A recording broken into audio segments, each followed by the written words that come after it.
नमस्कार दोस्तों, आप सभी का स्वागत है मेरे अपने चैनल में। तो कैसे हैं आप सभी लोग? आई होप एकदम अच्छे हो, एकदम मस्त हो। तो देखिए, आज मैं आपको एक ऐसी चीज़ बताने जा रहा हूँ जो काफ़ी स्टूडेंट्स की प्रॉब्लम्स है, काफ़ी स्टूडेंट्स की परेशानी है। काफ़ी स्टूडेंट्स को ये लगता है कि हम 12th करने के बाद में क्या करें। काफ़ी स्टूडेंट्स ऐसे होते हैं जिन्हें ये लगता है कि ग्रेजुएशन हमने कंप्लीट कर ली तो उसके बाद के अंदर हम क्या करें। मतलब काफ़ी कंफ्यूजिंग चीज़ है। जैसे कॉमर्स जिसने लिया है वो सीए करने की सोचता है, जिसने आर्ट्स लिया है वो कोई भी गवर्नमेंट चीज़ की तैयारी करने की सोचता है, फिर टीचर बनने की सोचता है, बीएड करने की सोचता है। जिसने साइंस लिया वो डॉक्टर बनने की सोचता है या इंजीनियरिंग करने की सोचता है। ये सब ऑप्शन ही रहते हैं, लेकिन ये सब ऑप्शन होने की वजह से कोई लोग अफ़ोर्ड नहीं कर पाते हैं, कोई लोग अफ़ोर्ड कर पाते हैं तो उनसे हो नहीं पाता। कुछ लोग ऐसे भी होते हैं जिनसे होता भी है, लेकिन मैं आपको एक ऐसा ऑप्शन बताने जा रहा हूँ जिसके अंदर आपके लिए कोई भी ऐसी नहीं है कि आपने कॉमर्स लिया तो आपको सीए ही करना पड़ेगा, या फिर आपने कॉमर्स लिया तो आपको यही करना पड़ेगा, आपने साइंस लिया तो आप ये नहीं कर सकते, वो नहीं कर सकते। एक ऐसी चीज़ जो कि आपने 12th के बाद में जो कॉलेज है, जो ग्रेजुएशन है, वो किसी भी सब्जेक्ट से करी हो, फिर भी ये वाली चीज़ आप कर सकते हैं। इसके लिए कोई भी ये नहीं है कि आपने कॉमर्स क्यों लिया, आपने साइंस क्यों लिया, आपने आर्ट्स क्यों लिया, कोई मैटर नहीं करता। हाँ, तो आज मैं आपको बताने वाला हूँ एलएलबी के बारे में। एलएलबी जो कि मेरे अकॉर्डिंग, क्योंकि मैंने भी अभी की है, मेरे अकॉर्डिंग एलएलबी सबको करनी चाहिए। क्यों करनी चाहिए? क्योंकि एलएलबी करने से आपको हर एक चीज़ संविधान के बारे में, क्या संविधान में है क्या नहीं है, वो सब चीज़ आपको मालूम पड़ जाती है अगर आप उसे अच्छे से रीड करेंगे तो। क्योंकि बहुत बड़ा है संविधान, जिसको समझ पाना बहुत ही कठिन काम है, इतना आसान काम नहीं है। लेकिन अगर आप एलएलबी करते हैं तो आपको बहुत से फ़ायदे हैं। उसके लिए आपको कोई सब्जेक्ट की पाबंदी नहीं है कि आपने ये सब्जेक्ट क्यों नहीं लिया, क्यों लिया है। अब देखिए, एलएलबी की फुल फॉर्म क्या होती है, आपको सबसे पहले तो मैं ये बता देता हूँ। बैचलर ऑफ लॉ जो एलएलबी की फुल फॉर्म होती है। एलएलबी आप दो तरीके से कर सकते हैं। एलएलबी 3 साल का कोर्स भी होता है, तो एलएलबी का 5 साल का कोर्स भी होता है। अब कुछ लोग बोलेंगे 3 साल का 5 साल का कोर्स कैसे होता है, हमें तो नहीं पता। 12th क्लास करने के बाद आप एलएलबी कर सकते हैं। एलएलबी के साथ में कॉलेज भी हो जाता है। वो 5 साल का कोर्स होता है, उसमें आपको 2 डिग्री मिलती है। एलएलबी की भी मिलती है और कॉलेज की डिग्री भी मिलती है। एक आपके पास ऑप्शन रहता है कि आप ग्रेजुएशन करने के बाद में, चाहे आपने कॉमर्स से की है या फिर आपने साइंस से की है या फिर आपने आर्ट्स से करी है, तो भी आप एलएलबी कर सकते हैं। वो जो कोर्स होता है वो 3 साल का कोर्स होता है।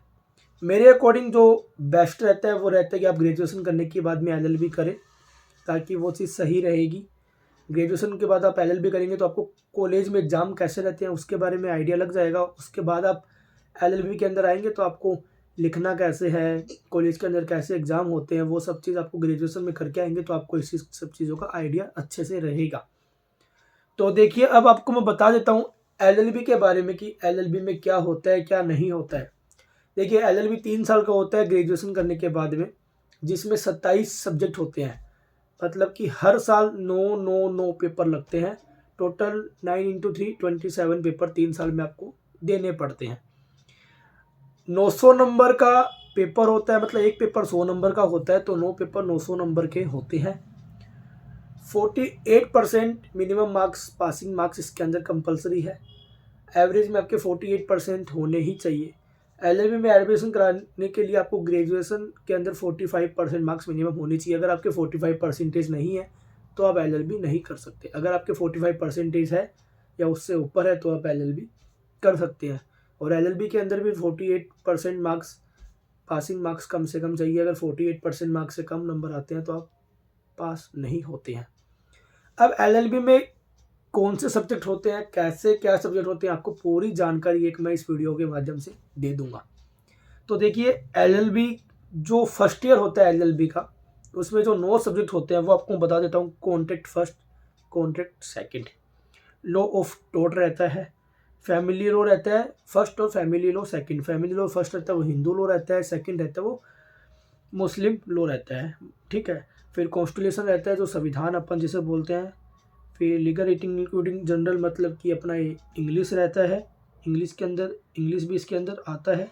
फिर हिस्ट्री रहता है एक सब्जेक्ट इसके अंदर। और जो लास्ट का सब्जेक्ट रहता है वो पब्लिक इंटरेस्टिंग लीगल लॉ रहता है।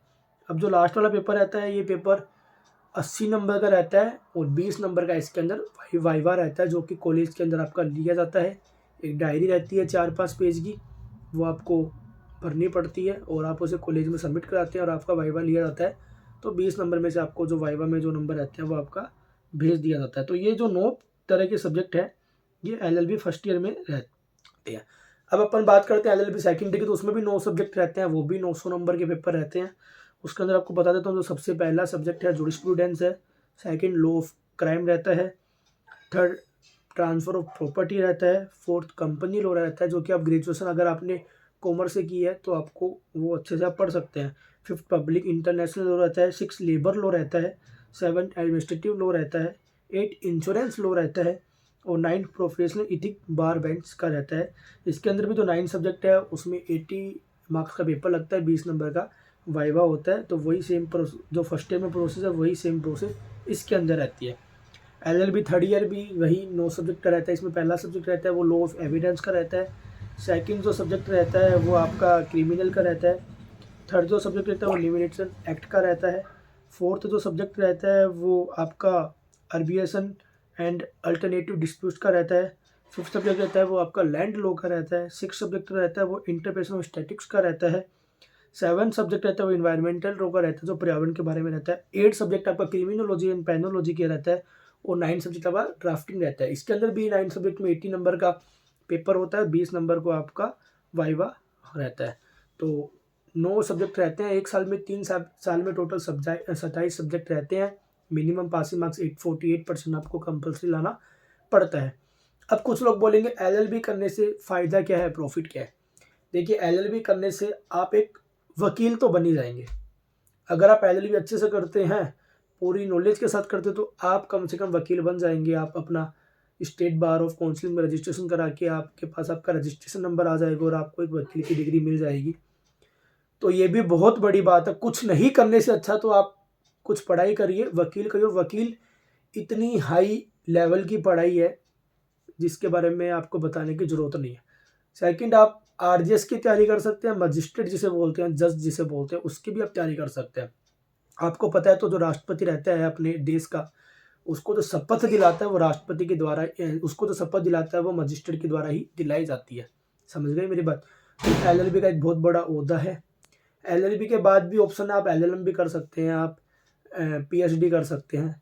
बहुत सारे LLB के अंदर ऑप्शन है। LLB के अंदर आप किसी कंपनी का जो वकील है, जो कंपनी हायर करती है, वो भी आप कंपनी के वकील के रूप में भी आप काम कर सकते हैं। मतलब कि मेरे हिसाब से LLB एक इतना बड़ा प्रोफेशन है कि जिसको आप 3 साल में छोटे से टाइम पीरियड के अंदर कवर कर सकते हैं। जैसे समझिए आप 3 साल आप अपनी ग्रेजुएशन में ख़राब कर देते हैं, वो ग्रेजुएशन आपके कोई काम की नहीं है। तो आप अगर घर बैठे हैं, अगर आपने सोचा कि मैं कुछ नहीं करूँगा, ये नहीं करूँगा, तो आप LLB कर सकते हैं। फीसेज बड़ी नॉर्मल रहती है। गवर्नमेंट कॉलेज में तो जैसे कई जगह फ़ीस 1500-2000 रुपये रहती है और प्राइवेट कॉलेज में हाईएस्ट 20-22 हज़ार रुपये एक साल की फ़ीस इसकी रहती है। और बुक्स भी आजकल तो कॉलेज से प्रोवाइड हो जाती है, लाइब्रेरी से, तो आप कर सकते हैं। कोई ज़्यादा कॉस्टली नहीं है, नॉर्मल वे में फ़ीस है, घर में बैठ के पढ़ सकते हैं। केसेज रहते हैं, बहुत सारे केसेज आपको पढ़ने पड़ेंगे। बाकी LLB अगर आप अच्छे से करें तो आप बहुत अच्छे वकील बन सकते हैं, मजिस्ट्रेट बन सकते हैं। तो मेरी राय ये है कि आप ग्रेजुएशन के बाद में अगर आप कुछ नहीं कर रहे हैं, फिर अगर आप चाहते हैं कि आपको कोई ऑप्शन मिले, तो आप LLB कीजिए। LLB आपके लिए बहुत ही अच्छी चीज़ रहेगी करने के लिए। तो अगर आपकी इसके बारे में कोई क्वेरी है तो मेरे को कमेंट्स करके ज़रूर पूछिएगा, मैं आपको हर एक कमेंट्स का रिप्लाई दूंगा। तो अगर आपको मेरी वीडियो पसंद आए तो वीडियो को लाइक कीजिए, शेयर कीजिए, एंड चैनल को ज़्यादा से ज़्यादा लोगों से सब्सक्राइब करवाइए और आप भी सब्सक्राइब कीजिए। आपका बहुत बहुत धन्यवाद।